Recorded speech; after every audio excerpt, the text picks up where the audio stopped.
इस मिल को कुर्की के ऑर्डर कर दिए गए और अगर उसको पूरे को, जितना मैं समझ पाया हूँ, बाकी तो पता लगेगा पढ़ने के बाद, जितना मैं समझ पाया हूँ कि 2014 से ये मामला लिटिगेशन में है। बॉम्बे हाई कोर्ट में केस गया, वहाँ से फिर सुप्रीम कोर्ट में गया। सुप्रीम कोर्ट ने रिटायर्ड जज की कमेटी बनाई, कमेटी ने प्रॉपर्टी को अटैच किया और उसके बाद 2 दिन पहले कुर्की के ऑर्डर कर दिए। इसमें जो मैं समझता हूँ कि सबसे गंभीर बात यह है कि सरकार ने आंखें बंद करके रखी इतने गंभीर विषय में, जो यहाँ के किसानों की जीवन रेखा है।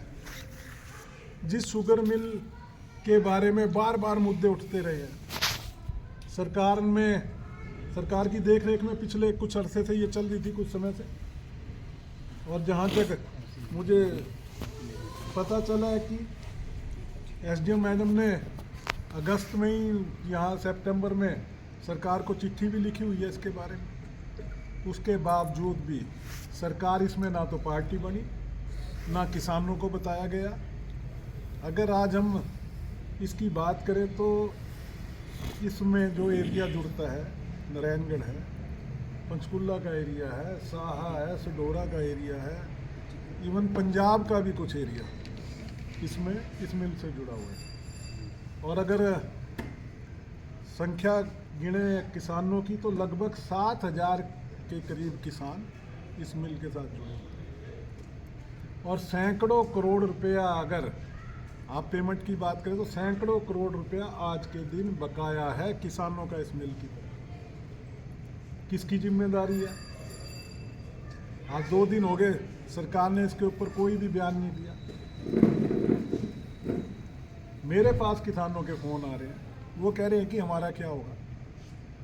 तो मैं आपके माध्यम से सरकार से कहना चाहूँगा कि जल्दी से जल्दी इस पे गंभीरता दिखाएं और इसके ऊपर आश्वस्त करें किसानों को कि किसानों की पेमेंट सेफ रहेगी, किसानों को मिलेगी। ये सरकार की जिम्मेदारी बनती है। दूसरी बात, इसके साथ साथ ये भी आश्वस्त करें कि कुर्की के बाद भी सरकार ले ले इसको, सरकार टेक ओवर कर ले।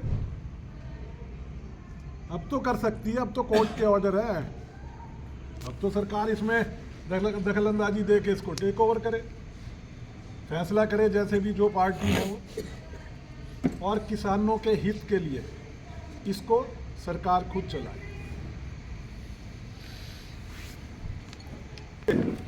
ये एक ऐसा मुद्दा है, अगर सरकार इसमें गंभीरता नहीं दिखाती है तो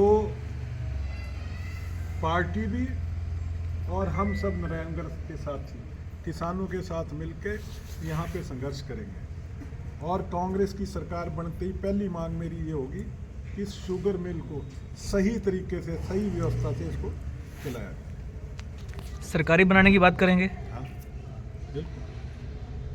जो बातें आज मैं यहाँ रख रहा हूँ वो सारी बातें अपनी सरकार के आगे रखी जाएंगी कि उस समय ये सब होना चाहिए।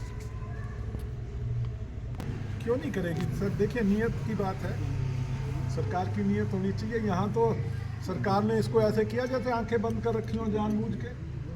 इसमें तो यही दिखाई देता है, सारी चीज़ का पता होते हुए भी उसमें बिल्कुल इग्नोर किया गया।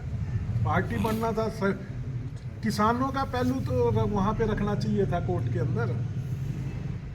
किसानों की तो किसी ने बात ही नहीं रखी। ये मुद्दा अगर ये सरकार, मौजूदा सरकार नहीं करती तो आने वाले हमारी सरकार में ये मुद्दा सबसे पहले रखा जाएगा। हमें पता चला तो अखबार के माध्यम से मेल इन्होंने नवंबर में चलाई, तो ये भी तो एक धोखा ही है ना किसानों के साथ के उनको। देखिए, जैसे आप कह रहे सितंबर में आया तो ये तो बहुत बड़ा धोखा है, पर ये अब ये तो ऑर्डर में ही पढ़ के पता लगेगा कि सितंबर का है या उसका है। अगर सितंबर में आया है और उसके बाद ये मिल को चला रहे हैं, मिल तो चलाना, देखिए मैं समझता हूँ कि चलानी चाहिए मिल, पर किसानों को बता के चलानी चाहिए। हकीकत क्या है, मिल आज किस पोजीशन में है, वो सारी बात किसानों के आगे रखनी चाहिए। 11 जनवरी का ऑर्डर है सुप्रीम कोर्ट के, 11 जनवरी 2023। अच्छा, और इसमें उसके धोखा किया गया। किसान कहीं भी बेचता है, चाहे उसको 500 ले आप जाता किसी है, को चाहे चीट 900 थोड़ी ले कर जाता सकते है, हो। कहीं भी ले जाता है। पिछली पेमेंट नहीं हुई